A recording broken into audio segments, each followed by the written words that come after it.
Ici, nous sommes en quelque sorte un peu chez nous, puisque la métropole du Grand Paris, c'est la métropole des maires.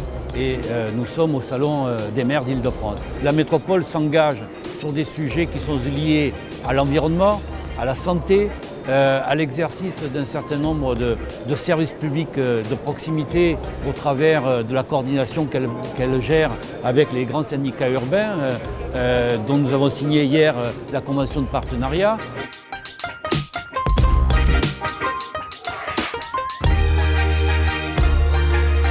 Les syndicats urbains, c'est quelque chose, le SIGEF, qui fonctionne et qui rend des services directs à la population.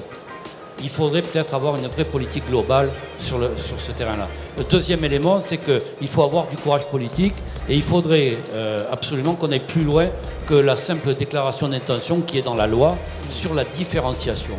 Tous les territoires ne peuvent pas être organisés de la même manière et il faut renouer un pacte de confiance et de responsabilité entre l'État et les élus. L'axe majeur que nous défendons aujourd'hui, d'abord l'aménagement du territoire, et avec les AC, on essaye d'avoir une activité de soutien aux collectivités locales, c'est-à-dire aux maires, on se considère comme la métropole des maires.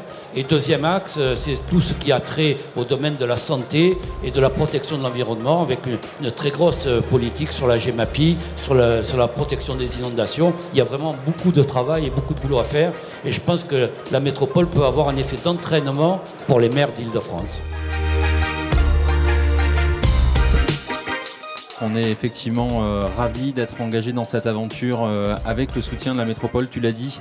La métropole s'est mobilisée depuis le début en soutien complet face à ce projet, à la fois en matière d'infrastructure, et je pense que ce centre aquatique olympique fera la fierté de ce qu'on est capable de faire de mieux dans notre pays. Et nous venons signer avec Tony Estanguet une convention qui nous permet de mettre en œuvre un soutien que la métropole du Grand Paris apporte aux Jeux paralympiques.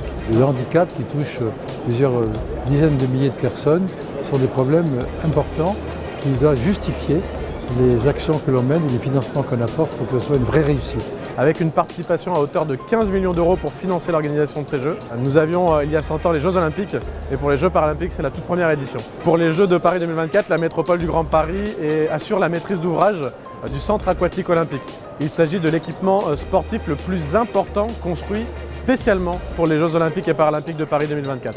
Il accueillera les épreuves de water-polo, de plongeon et de natation synchronisée. Il porte de nombreuses innovations durables.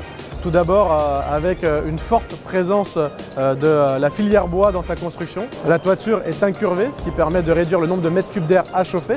Et les bassins sont amovibles, ce qui réduit également le nombre de mètres cubes d'eau à utiliser et à chauffer hors dehors des périodes de compétition. Bien sûr, on va regarder les médailles, les performances notamment de l'équipe de France et des autres équipes olympiques en termes de résultats, mais on va aussi regarder ce qui reste. Et c'est tout l'enjeu que nous faisons en tant que maître d'ouvrage, mais aussi en tant que partenaire de cet événement, de faire en sorte que tout ce qui sera construit pour les Jeux puisse servir durant des décennies et surtout servir à tous les habitants de nos territoires.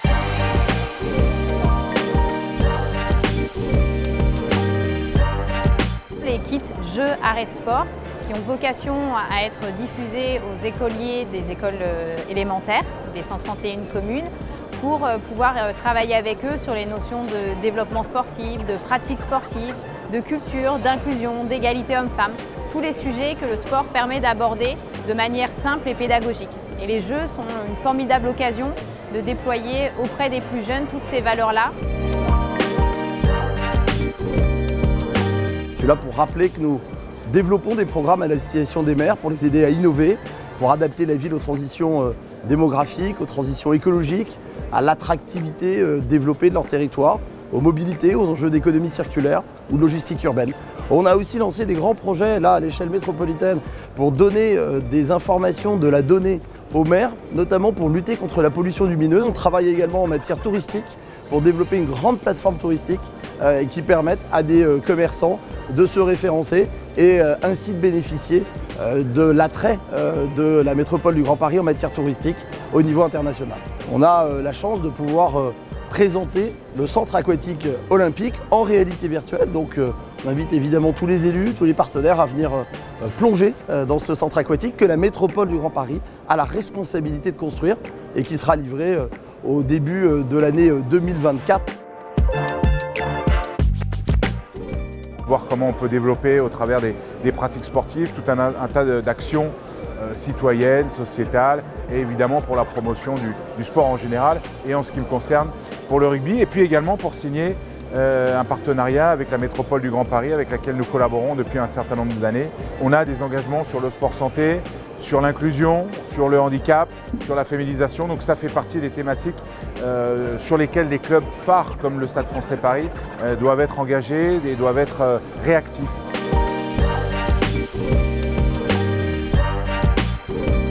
Le dernier point pour la métropole ici, c'est de passer aussi un message au grand public sur ce que sont nos actions et les services que l'on rend ou que l'on essaye de rendre à la population.